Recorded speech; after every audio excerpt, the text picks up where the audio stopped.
بوڑھوں پر اللہ کا دردناک عذاب۔ اللہ تبارک و تعالیٰ فرماتے ہیں کہ جب میرے بندے کی عمر 40 سال ہو جاتی ہے تو میں اس کو 3 قسم کی بیماریوں سے محفوظ کر دیتا ہوں۔ پھر جب اس کی عمر 50 سال کو پہنچ جاتی ہے تو میں اس کی ماں اور بیوی کو بسم اللہ الرحمن الرحیم، اللہ تبارک و تعالیٰ کے بابرکت نام سے شروع جو بڑا مہربان اور نہایت رحم فرمانے والا ہے۔ السلام علیکم ورحمۃ اللہ وبرکاتہ۔ پیارے ناظرین، حضرت انس بن مالک رضی اللہ تعالیٰ عنہ سے روایت ہے، رسول اکرم صلی اللہ علیہ وآلہ وسلم نے فرمایا کہ بچہ جب تک بالغ نہیں ہوتا اس کے نیک اعمال اس کے والد یا والدین کے حساب میں لکھے جاتے ہیں، اور جو کوئی برا عمل کرے تو وہ نہ اس کے حساب میں لکھا جاتا ہے اور نہ والدین کے۔ پھر جب وہ بالغ ہو جاتا ہے تو قلم اس کے لیے جاری ہو جاتا ہے اور 2 فرشتے اس کے ساتھ رہنے والے ہیں، ان کو حکم دے دیا جاتا ہے کہ اس کی حفاظت کریں اور قوت باہم پہنچائیں۔ ایک دفعہ ایک شخص حضرت علی رضی اللہ تعالیٰ عنہ کی خدمت میں حاضر ہوا اور ان سے سوال کیا کہ میرے بال سفید ہو جاتے ہیں، اس کا مقصد کیا ہے؟ حضرت علی رضی اللہ تعالیٰ عنہ نے فرمایا، جب حضرت آدم علیہ السلام زمین پر آئے اور وہ بوڑھے ہونے لگے اور ان کے بال بھی سفید ہونے لگے، اور جب پہلی مرتبہ حضرت آدم علیہ السلام نے اپنے بالوں کو سفید ہوتے دیکھا تو پریشان ہوئے اور اللہ تبارک و تعالیٰ سے عرض کی کہ اے میرے پیارے اللہ، میرے بال سفید کیوں ہو رہے ہیں؟ تو اللہ تبارک و تعالیٰ نے فرمایا، بالوں کا سفید ہونا بڑھاپے یعنی بزرگی اور تجربات میں کثرت کی طرف اشارہ ہے، اور انسان کا بوڑھا ہونا انسان کو نفسیاتی خواہشات سے دور کر دیتا ہے اور اس بات کو واضح کر دیتا ہے کہ اس شخص کے پاس زندگی کے تجربات ہیں جن سے مشورہ لے کر آپ اپنے فیصلوں کو بہتر بنا سکتے ہیں۔ اس لیے زیادہ بوڑھوں کے مشورے اللہ تعالیٰ بھی زیادہ پسند فرماتا ہے، یعنی کہ بوڑھوں کے پاس جو تجربات ہوتے ہیں وہ اچھا مشورہ دیتے ہیں اور اللہ تعالیٰ بھی ان مشوروں کو پسند کرتے ہیں۔ اسی طرح بالوں کے احکامات کے حوالے سے آپ کو یہ بھی بتاؤں کہ سفید بالوں کو اکھیڑنا چاہیے یا نہیں، یا پھر بالوں کو رنگ کرنا چاہیے یا نہیں۔ عمر بن شعیب رضی اللہ تعالیٰ عنہ سے روایت ہے، رسول اکرم صلی اللہ علیہ وآلہ وسلم نے فرمایا، سفید بالوں کو نہ اکھاڑو کیونکہ بڑھاپا بالوں کا سفید ہونا مسلمانوں کے لیے نور ہے، اور جو شخص حالت اسلام میں بڑھاپے کی طرف قدم بڑھاتا ہے، جب کسی مسلمان کا ایک بال سفید ہوتا ہے تو اس کی وجہ سے اللہ پاک اس کا ایک گناہ مٹا دیتا ہے اور اس کے لیے ایک نیکی لکھ دی جاتی ہے اور اس کا ایک درجہ بلند کر دیتا ہے۔ اسی طرح یہ حدیث مختلف کتابوں میں بیان کی گئی ہے۔ وہ دوسری بات کہتے ہیں کہ سفید بالوں کو رنگنا چاہیے یا نہیں۔ بالوں کو رنگنا خضاب کہلاتا ہے۔ رسول اکرم صلی اللہ علیہ وآلہ وسلم نے سفید بالوں کو رنگ نیک کا حکم دیا ہے۔ سیدنا ابو ہریرہ رضی اللہ تعالیٰ عنہ فرماتے ہیں کہ رسول اکرم صلی اللہ علیہ وآلہ وسلم نے فرمایا ہے، بڑھاپا بالوں کی سفیدی کو خضاب کے ذریعے بدل ڈالو اور خضاب نہ لگانے میں یہودیوں کی مشابہت نہ کرو۔ اس طرح ایک دوسری روایت میں ہے کہ آپ صلی اللہ علیہ وآلہ وسلم نے فرمایا، یہودی اور نصرانی یعنی کہ عیسائی خضاب نہیں لگاتے تھے، بلکہ تم ان کے خلاف کرو یعنی کہ خضاب لگاؤ۔ اس طرح ایک اور جگہ بیان کیا گیا ہے کہ مہندی کا خضاب لگانا یا مہندی میں کوئی چیز ملا کر لگانا، سفید بالوں کو رنگ کرنا بھی جائز ہے۔ زرد خضاب لگانا بھی ٹھیک ہے۔ سیدنا ابن عمر رضی اللہ تعالیٰ عنہ سے روایت ہے، رسول اکرم صلی اللہ علیہ وآلہ وسلم دم دباغت دیے ہوئے اور بال کے چمڑے کا جوتا پہنتے تھے، بغیر بال کے چمڑے کا جوتا پہنتے تھے، اور اپنی ریش یعنی کہ داڑھی مبارک میں اب فرش جو ایک گھاس ہے جو یمن کے علاقے میں ملتی ہے، اس کے ذریعے زعفران کے ذریعے رنگ لیتے تھے۔ مہندی لگانا جائز کہا جاتا ہے، لیکن کچھ علماء کے نزدیک کہا جاتا ہے کہ رنگ لگانا جائز نہیں، یعنی کہ مہندی تو لگائی جا سکتی ہے، لیکن جو آج مختلف قسم کی پروڈکٹس سامنے آ چکی ہیں یا کیمیکلز ہیں جس سے آپ रंगा जाता है बालों को, जो आपकी जिल्द पर भी लग जाते हैं। अगर आप इसको जल्दी ना उतारा जाए तो आपकी वहां से जिल्द भी काली दिखाई देती है। इस तरह हदीस से मालूम होता है कि आप सल्लल्लाहु अलैहि वसल्लम ने बाज दफा सुर्ख और जर्द खजाब लगाया है। हदीस में हुज़ूर अकरम सल्लल्लाहु अलैहि वसल्लम के बालों को रंगने का भी जिक्र है। इस तरह सफेद बालों में स्याह खजाब लगाना जायज है या नहीं, इस हवाले से भी बात करते हैं कि सैयदना जाबिर बिन अब्दुल्ला रजी अल्लाह तआला अन्हु से रवायत है कि दिल सैयदना अबू बकर सिद्दीक रजी अल्लाह तआला अन्हु के वालिद अबू कहाफा को लाया गया। इनके सर और दाढ़ी के बाल बिल्कुल सफेद थे। हुजूर अकरम सल्लल्लाहु अलैहि वसल्लम ने फरमाया, इसका रंग बदलो और काले रंग से बचो। इस तरह एक और रवायत में है कि सैयदना अब्दुल्ला बिन अब्बास रजी अल्लाह तआला अन्हु से रवायत है कि सैयदना अब्दुल्ला बिन अब्बास रजी अल्लाह तआला अन्हु से रवायत है कि रसूल पाक सल्लल्लाहु अलैहि वसल्लम ने फरमाया, ऐसी कौम आखिर जमाने में आएंगी जो कबूतरों की बयूतों की तरह काले रंग का खजाब लगाएंगी, वो जन्नत की खुशबू तक भी ना पा सकेंगी। इससे ये वाज़ेह होता है कि काला रंग नहीं करना चाहिए। जो मुख्तलिफ मेहंदी वगैरह से हैं वो लगा लेनी चाहिए। सैयदना इब्ने उमर रज़ी अल्लाह तआला अन्हु से रवायत है, रसूल अकरम सल्लल्लाहु अलैहि वसल्लम ने खजाब मना किया है।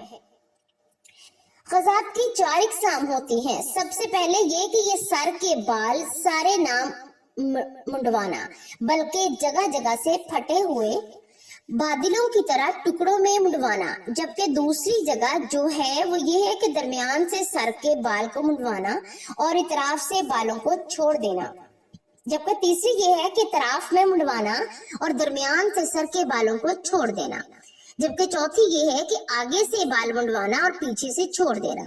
जो आज भी मुख्तलिफ फैशंस देखे जाते हैं, मुख्तलिफ स्टाइल्स देखते हैं जो मगरिब से हमारे माशरे में आते हैं, इनसे मना किया गया है। अल्लामा इब्न तमीम रहमतुल्लाह अलैह फरमाते हैं कि अदल और इंसाफ कायम करने के लिए और इसके लिए रसूल अकरम सल्लल्लाहु अलैहि वसल्लम की कमाल सोहबत और शफकत से इंसानी जिस्म भी अदल का ख्याल रखना कि सर का बाज हिस्सा मुंडवा कर बाजी सतह के बाद सतह के घर के सर की साथ भी अपनी बेइंसाफी ना की जाए। बालों से कुछ हिस्सा सर का नंगा कर दिया जाए और कुछ हिस्सा ढांप लिया जाए, ये जुल्म की भी एक किस्म है। इसी तरह सैयदना इब्ने उमर रज़ी अल्लाह तआला अन्हु से रवायत है, नबी अकरम सल्लल्लाहु अलैहि वसल्लम ने एक बच्चे को देखा कि इसके सर का कुछ हिस्सा मुंडा हुआ था और कुछ हिस्सा छोड़ा हुआ था। आप सल्लल्लाहु अलैहि वसल्लम ने इनको ऐसा करने से रोका और फरमाया, तुम इसका सारा सर मुंडवाओ या सारा सर छोड़ दो। इस हुक्म में जुबान बूढ़े, बास बूढ़े लोग, तमाम लोग भी शामिल हैं। सिर्फ बच्चों की तशखीस की ही कोई दलील नहीं मिलती। साइंस ने भी मुख्तलिफ रिसर्च की है और इनके मुताबिक सर के बालों की सफेद होने के 6 असबाब हैं। पहली वजह है कि विरासत में, यानी कि आपके बाप दादा से चलता आता है, यानी गंजापन या सफेद बाल। दूसरी वजह ये है कि ऑटोइम्यून और इमराज जो कि एक बीमारी है, इसकी वजह से भी होता है। तीसरी वजह है कि आलूदा माहौल यानी कि गंदगी की वजह से भी इंसान के जो बाल हैं वो सफेद हो जाते हैं। चौथी वजह है कि जहनी तनाव, यानी कि इंसान जब ज्यादा सोचता है या डिप्रेस्ड रहता है, जहनी तनाव का शिकार रहता है, तो इसकी वजह से भी सर के बाल सफेद हो जाते हैं। पांचवी वजह सिगरेट के धुएं की इज्जत में भी रहता है, यानी कि आपके इर्द गिर्द सिगरेट रहेगा और इसका धुआं खुद ब खुद सिगरेट या पिएंगे रहेंगे तो इसकी वजह से भी बाल सफेद होंगे। छठी वजह यह है कि उम्र की वजह से बाल सफेद होते हैं। हजरत अबू हुरैरा रज़ी अल्लाह तआला अन्हु से रवायत है कि ये दोनों ताला अन्हा फरमाते हैं कि उन्होंने सुना कि हजरत मोहम्मद मुस्तफा सल्लल्लाहु अलैहि वसल्लम को फरमाते हुए सुना कि जिस मुसलमान के सफेद बाल हों, अपनी सफेद बालों को ना उखेड़ो, क्योंकि क़यामत के दिन सफेद बाल ही बंदे के लिए नूर बनकर जाहिर होंगे। सफेद बालों के बदले अल्लाह ताला जितनी तादाद में सफेद बाल होंगे, सफेद बाल के हिसाब से इस बंदे की नेकियों में इजाफा कर देगा और एक एक बाल के बदले इसके गुनाह को मिटा दिया जाएगा। याहिया बिन सईद समर बिन है से रवायत है कि मैंने सईद बिन मुसैब को ये फरमाते हुए सुना कि हजरत इब्राहीम अलैहिस्सलाम दुनिया में सबसे पहले फर्द हैं जिसने पहले अपनी मूंछों को काट दिया, और आप अलैहिस्सलाम जब बुढ़ापे को पहुंचे तो आप अलैहिस्सलाम के बाल सफेद हो गए। तो आप अलैहिस्सलाम ने अल्लाह ताला से पूछा कि ऐ मेरे मालिक, ये क्या माजरा है? अल्लाह तबारक व तआला ने आप अलैहिस्सलाम को जवाब दिया, ऐ मेरे दोस्त, ये मेरी रहमत है। बालों की सफेद होने से इंसान की शान शौकत की इज्जत और वकार बन जाता है और तमाम बुरे काम इससे बचने की अलामत है। हजरत इब्राहीम अलैहिस्सलाम ने अर्ज की कि ऐ मेरे मौला, ये तो तेरी शान है, ए अल्लाह मेरे वकार को बुलंद फरमा। आप सल्लल्लाहु अलैहि वसल्लम का फरमान आली शान है कि जो मुसलमान बूढ़ा हो गया तो इसका बुढ़ापा इसके लिए क़यामत के दिन नूर बनकर उभरेगा। एक बंदे ने नबी अकरम सल्लल्लाहु अलैहि वसल्लम से अर्ज की, ए अल्लाह के नबी, लोग सफेद बालों को उखाड़ देते हैं। इसका जवाब सुनकर आप सल्लल्लाहु अलैहि वसल्लम ने फरमाया, जो बंदा अपने सफेद बालों को उखाड़ता है तो इसने क़यामत के दिन अपने नूर को खत्म कर दिया। हजरत अबू बकर सिद्दीक रज़ी अल्लाह तआला अन्हु फरमाते हैं कि एक दफा एक आदमी नबी करीम सल्लल्लाहु अलैहि वसल्लम की बारगाह में पेश हुआ और कहने लगा, अल्लाह के रसूल, हम में से कौन सा बंदा बेहतर है? तो आप सल्लल्लाहु अलैहि वसल्लम ने फरमाया, जो बंदा बुढ़ापे में पहुंच गया और इसकी नेकियां बहुत ज्यादा हैं, वो सबसे बेहतर है। इसने फिर दरियाफ्त किया, तो या रसूलल्लाह, अल्लाह का सबसे बुरा शख्स कौन है? तो आप सल्लल्लाहु अलैहि वसल्लम ने फरमाया, जो बुढ़ापे में गया और इसके गुनाह ज्यादा हों। हजरत अनस बिन मालिक रज़ी अल्लाह तआला अन्हु से रवायत है, रसूल अकरम सल्लल्लाहु अलैहि वसल्लम ने फरमाया कि बच्चा जब तक बालिग नहीं होता, इसके नेक अमल इसके वालिद या वालिदैन के हिसाब में लिखे जाते हैं, और जब कोई बुरा अमल करे तो वो ना इसके हिसाब में लिखा जाता है और ना वालिदैन के। फिर जब वो बच्चा बालिग हो जाता है तो कलम इसके लिए जारी हो जाता है और दो फरिश्ते जो इसके साथ रहने वाले हैं, इनका हुक्म दे दिया जाता है कि इसकी हिफाजत करें और कुव्वते बाहम पहुंचाएं।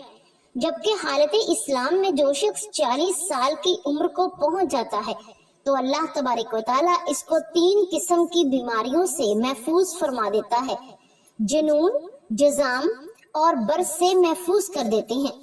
जबकि 50 साल की उम्र को पहुंचता है तो अल्लाह तबारक व तआला इसका हिसाब हल्का कर देते हैं। जब 60 साल को पहुंचता है तो अल्लाह तबारक व तआला इसको अपनी तरफ रुजू की तौफीक दे देते हैं। जब 70 साल को पहुंचता है तो सब आसमान में वाले इससे मोहब्बत करने लगते हैं, और जब 80 साल को पहुंचता है तो अल्लाह तबारक व तआला इसकी असनाद को लिखते हैं और सैयद को मुआफ फरमा देते हैं।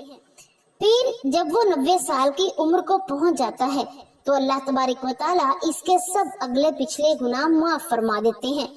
गोया बूढ़ों पर अल्लाह तबारक व तआला का दर्दनाक अजाब बिल्कुल खत्म कर दिया जाता है और इसको अपने घर वालों के लिए हर मामले में शफाअत करने का हक दे देते हैं और इसकी शफाअत कबूल फरमाते हैं, और इसका लक़ब अमीनुल्लाह और असीरुल्लाह फिल अर्द यानी जमीन में अल्लाह का कैदी हो जाता है, क्योंकि इस उम्र में पहुंचकर अमूमन इंसान की कुव्वत खत्म हो जाती है, किसी चीज में लज्जत नहीं रहती, कैदी की तरह उम्र गुजारता है, और जब अर्ज़ल उम्र को पहुंच जाता है तो इसके तमाम वो नेक अमल, नेक अमाल बराबर लिख दिए जाते हैं जो अपनी सेहत और कुव्वत के जमाने में किया करता था, और अगर इससे कोई गुनाह हो जाता है तो वो गुनाह नहीं लिखा जाता।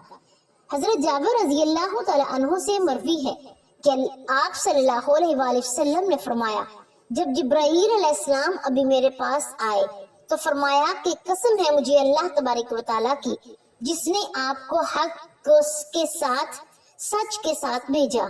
एक आदमी ने 500 साल तक समंदर में एक पहाड़ के ऊपर रहकर अल्लाह तबारक व तआला की इबादत में गुजार दिए।